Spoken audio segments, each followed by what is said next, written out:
শুরু করি শুরু করছি। হ্যাঁ, আচ্ছা, আমরা এটার দিকে দেখি তাহলে আমাদের এখানে এটা হচ্ছে ব্যাটারি ইউনিট, তারপরে এখানে হচ্ছে আমাদের ESP32 যেটা আমাদের ডিজিটাল ডাটা পাঠাবে, এবং এখানে হচ্ছে আমাদের পটেনশিওমিটার ডাটা পাঠানোর জন্য পটেনশিওমিটার, তারপরে এটা হচ্ছে আমাদের ভয়েস পাঠানোর জন্য আমরা এখানে মাইক ইউজ করছি, অ্যাম্পলিফায়ার আছে, এখানে থার্মিস্টার আছে এবং আমরা লেজারের মাধ্যমে কানেকশন যাচ্ছে। প্রথমে আমরা যেটা করব সেটা হলো আমরা এখানে অ্যানালগ ডাটা পাঠাবো, অর্থাৎ আমরা ভয়েস ট্রান্সমিশন করব। এই জন্য আমাদের এই যে বাটনটা আছে, এই বাটনটা আমরা যদি প্রেস করি তাহলে এখন থেকে আমাদের অ্যানালগ ডাটা ওখানে যাওয়া শুরু করবে। আমরা দুইভাবে এটা পাঠাতে পারবো, একটা হচ্ছে আমাদের জ্যাকের মাধ্যমে, আবার এখানে কথা বলার মাধ্যমে। তো এখানে যেটা হবে, আমার একজন ফ্রেন্ড এখানে কথা বলবে, বাট তার আগে আমি ওই পাশে যে আমি সেট আপ দেবো, দেন ওখানে আমরা শুনতে পারবো যে সে কী কথা বলতেছে।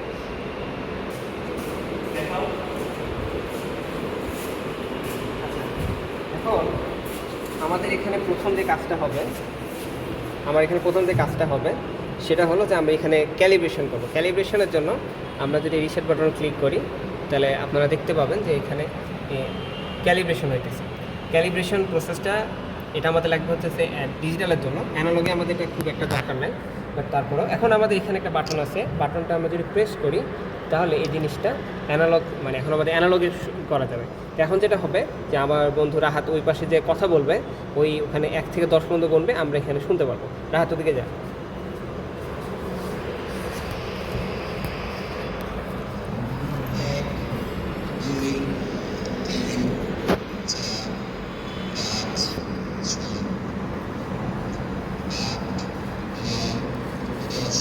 আচ্ছা, এখন এনে রাহাত বলতে থাক। আচ্ছা, রাহাত বলতে আছে, আমরা যদি এখানে এটা বন্ধ করে দিই তাহলে দেখছি কিন্তু শব্দ হচ্ছে না, সরে দিলে আবার কিন্তু হতে আছে। এইটা বন্ধ করো, অফ কর। আচ্ছা থাকতে দে। আচ্ছা, এখন দেখেন আমরা যদি এখানে এটা করে দিই তাহলে কিন্তু শব্দ হইতেছে না, আবার ছাড়লে। আচ্ছা, এখানে কিন্তু আমাদের মাইক বাজতেছে, খেয়াল করে দিবেন যে ভাইব্রেশন হইতেছে।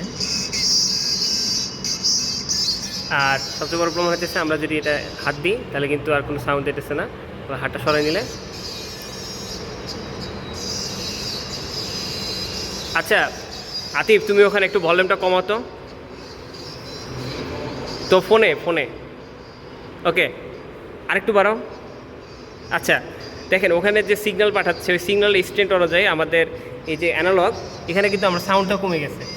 ওকে, বাট আবার আমরা যখন এখানে হাত দিব অফ হয়ে গেল, হাত ছেড়ে দিলে আসছে, মানে আমাদের ডাটাটা কিন্তু আসতেছে লেজারের মধ্য দিয়ে।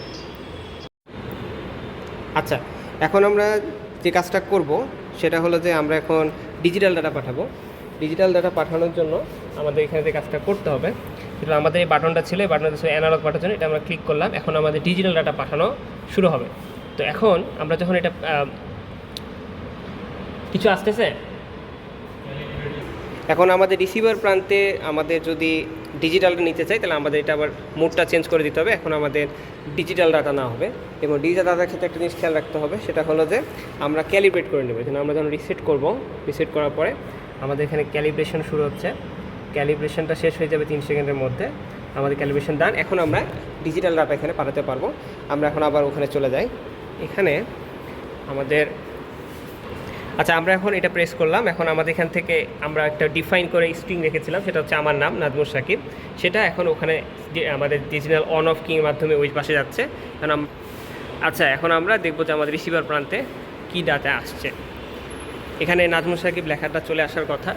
আপনারা যদি এখানে দেখান ভালো করে, যদি আমরা দেখি তাহলে দেখতে পাবো এখানে কিন্তু নাজমুল সাকিব কথাটা কিন্তু আমাদের লেখাটা কিন্তু আমার ডিসপ্লেতে শো করতেছে, কারণ আমাদের ওখান থেকে টেক্সট স্ট্রিং আসতেছে নাজমুল সাকিব। এখানে প্রতিটা স্ট্রিংয়ের জন্য আমাদের 8টা করে বিট লাগতেছে, এবং আমাদের বিট রেট হইতেছে 50 মিলিসেকেন্ড।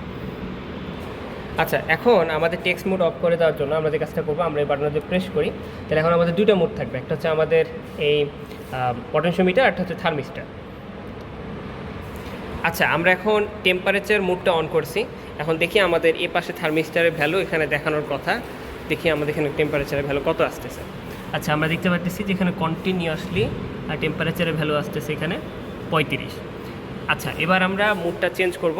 চেঞ্জ করে এখন আমরা আমাদের পটেনশিওমিটারের রিয়েল টাইম ডাটা দিব, এবং এই পটেনশিওমিটার এখানে যে চেঞ্জ হবে সেই চেঞ্জটা আমরা আমাদের রিসিভার প্রান্তে দেখতে পাবো, এবং রিসিভার প্রান্তে আমাদের এলইডি ব্রাইটনেস কম বাড়া হবে, সাথে আমাদের ডিসপ্লেটা দেখা যাবে। আচ্ছা, এখন আমরা যদি এখানকার বাটনটা প্রেস করি, আচ্ছা আমরা বাটনটা প্রেস করলাম, প্রেস করার পর আমরা এখানে দেখতে পাবো যে আমাদের আগে যেখানে টেম্পারেচার আসতেছিল এখন আমাদের এখানে আসতেছে। আচ্ছা, আমরা এখন আমাদের টেম্পারেচার থেকে টগল করে পটেনশিওমিটারেটাতে আসবো, এবং পটেনশিওমিটারে আসার পরে আমরা দেখতে পাচ্ছি এখানে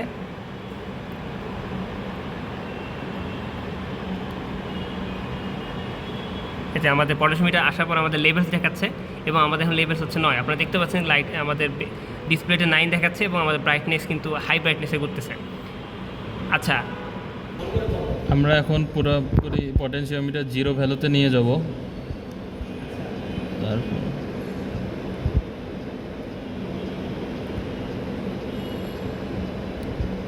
এই যে 8 7 6 5 4 2 1, এই যে 0 হচ্ছে। তারপর আবার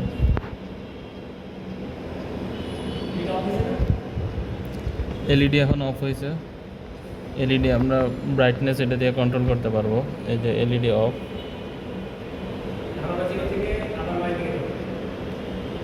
আবার 0 থেকে 9 দিকে যাব। এলইডি